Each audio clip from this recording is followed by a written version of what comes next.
Hi, my name's Hana Morel, and I'm a research associate with the AHRC Heritage Priority Area in the UK. As part of the themes of one of the sessions for the ACHS conference in Hangzhou, China for 2018, I'm going to look at some data that came out of my doctorate, which was a few years ago in around 2015 that I submitted, but I think that it's still pretty relevant.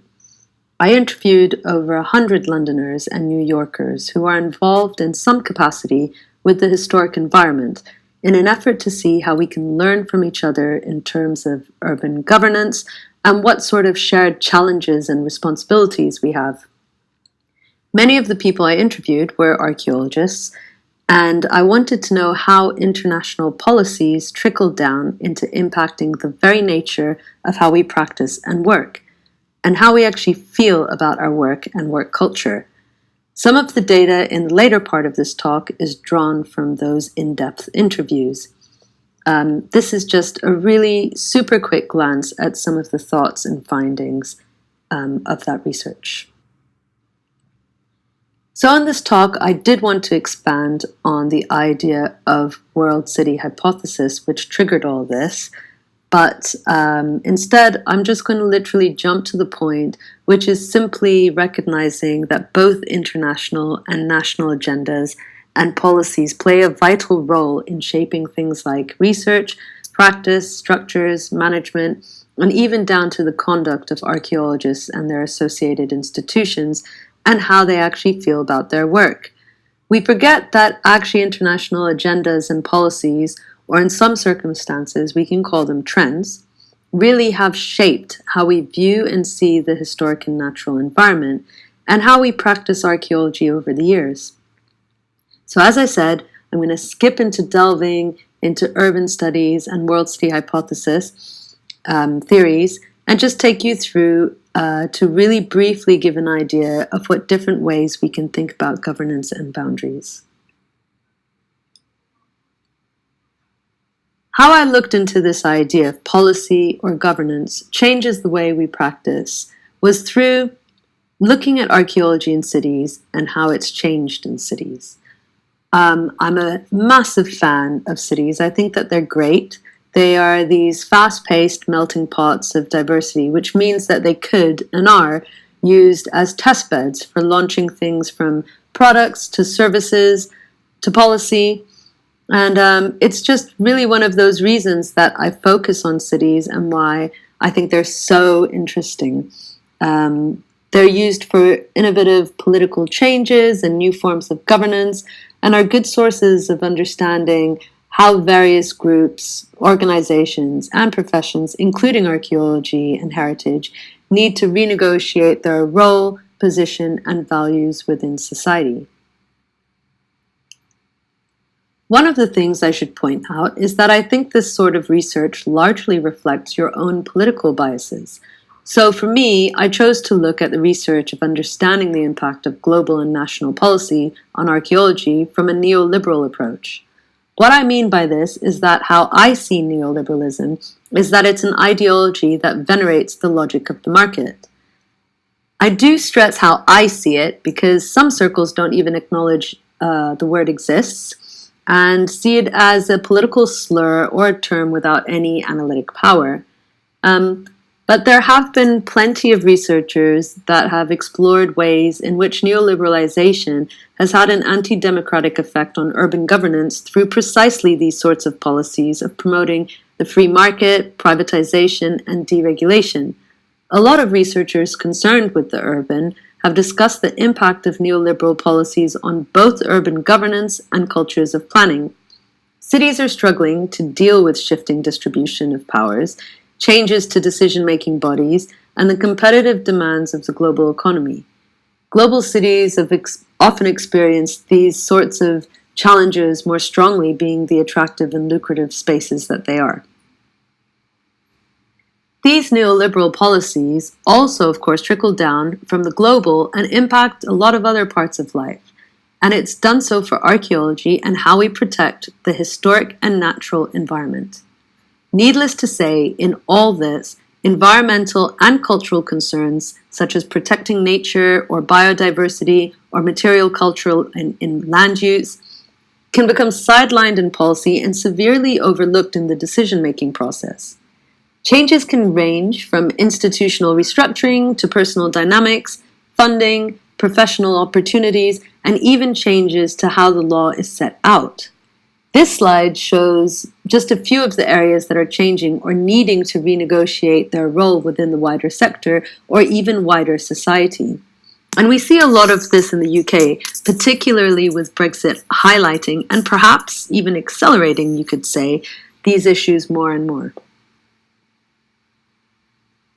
So in the next 10 minutes or so, I want to show how archaeologists have positioned themselves according to broader socio-political environments, particularly from the 1980s onwards, looking at changes from Thatcher's and Reagan's neoliberal policies and how these changes, how that changed the city fabric and political structures. I use London and New York as my cities and draw out commonalities between how archaeologists have responded to changes. These two cities are really similar in so many ways, from outperforming their national economies to their demography, all the way to the diversity of their populations.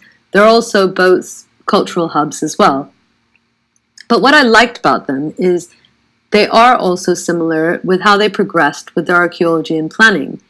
And I say this obviously recognizing some very clear nuances between the two.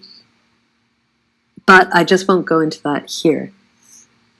Basically, as they were growing up, let's say, they constantly looked to each other for policy ideas, which is known as policy transfers and lesson learning.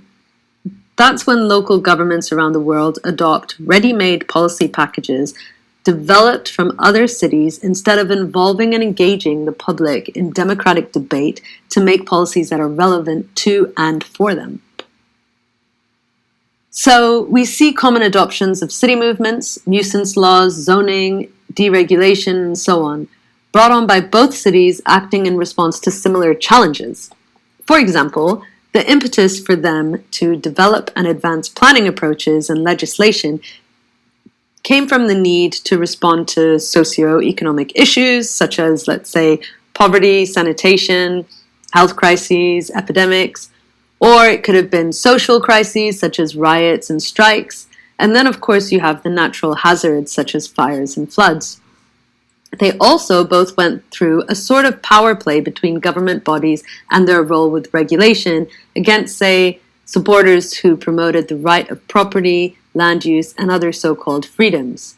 That extends even today with the issue of local versus central control, citizen participation in planning, and local versus, say, globalization. So, very quickly, the data. If you remember in the beginning, I mentioned interviewing archaeologists in both London and New York City. So this is the data. From the interviews, the perception from archaeologists in both cities is that they see heritage legislation under threat. So this could be by somehow weakening it, streamlining it, or dropping it altogether. As you can see from the slide, a pretty significant majority said that they actually do think there's a risk to current legislation. That sort of marginalization in urban space isn't uncommon, with power dynamics and exclusion being notorious. Just to tease this sentiment out more a bit, looking more specifically in London, about 57% felt that archaeology could be pulled from the planning system. That's a serious thing to think, basically feeling threatened about the security of your own industry, let alone personal career. I imagine these numbers have increased in the past few years, unfortunately, with all the policy changes and revisions we see going on. What was interesting is that it was mostly civil servants who thought this about the being removed from planning. And I would imagine that's mostly because they're more in the loop about changes in government policy, while many private contractors, and even academics, hardly know about government consultations until it's received royal assent. Similarly, in New York City, but from a slightly different angle, 48 against 21% felt that individuals are overstretched and under-resourced. They felt a real political squeeze of resources, and there was a repeated feeling that every year they were fighting Congress against cutting regulatory programs. This is very, very similar to London as well. One archaeologist told me, the law ain't going to stop developers. If there's a buck to be made, they will do it. And that getting anywhere is literally about having a legal hook, rather than being about showing some sort of value. Now, I don't want to put archaeologists or heritage practitioners against developers, so please do not take this data that way. There are some very good developers who work very well with archaeologists and heritage practitioners. But again, all this paints a very similar picture to London, where the city is all about industry, national so-called priorities, and having that national and historic environment being reduced to compliance rather than placemaking and values. So I put this particular slide up because I thought it was pretty shocking to hear so much about archaeologists being bullied. About 3/4 of those I interviewed had stories about being bullied or knew about someone who had been bullied by developers. And I'm not just talking about being threatened and so on, but it's also about having your career on the line because the developer, quote unquote, knows people. So it is pretty shocking. Here, in the lack of holistic approach, when I say holistic approach, I'm not just talking about seeing the bigger picture or pulling sites and projects together, but actually having that open flow of information, skills, and knowledge, which helps create a constant flow of communication, support, collaboration, and basically building partnerships through collaborative efforts. Although the nuances between the cities in this case are different, for example, London has a background of relatively strong archaeology community, I suppose you can call it, that has been pulled together, dispersed, pulled, fragmented over the years. But New York just doesn't have that external support that you might see in London. They're small and seemingly more hierarchical, but I do think that for both of them, it's that fast-paced, competitive nature of cities that makes it harder to have the time, motivation, attitude, and even resources to pull together and knock down the barriers between different sectors.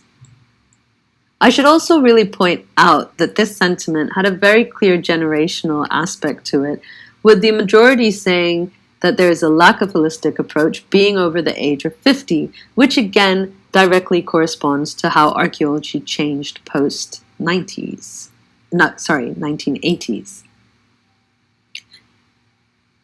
So on this slide, it's competitive versus collaboration. I don't think that they're mutually exclusive, but I spotted that people favored one over the other. And obviously, one of the main obstacles to a more integrated environment is the need to compete for resources, jobs, positions, projects, and so on a regular basis. When I talk about competitiveness, I'm not really talking about competing for a job, but more about having that culture of secrecy and an unwillingness to share. And you can see this in academia and a lot of other sectors as well, so it's not just the private sector. There's a lot of individual competitiveness. You see a lot of people trying to work towards getting that visibility or recognition rather than working towards successful team performance. And this has changed from the push to individualistic rather than group incentives. From this slide, you can see that London actually felt more collaborative than New York. And that does seem to be an accurate description. There is so much to do in London, so many groups to be a part of. You can almost abandon your own life and just breathe archaeology and heritage all day. New York City, on the other hand, doesn't really have that. It's small, it's more cliquey, and it's bizarrely quite territorial, at least from my observations. But I think overall, it's that city culture aspect that we see here in both cities. You have so much on offer that you can get on by being competitive and not bothering to work together. Which takes us to this slide.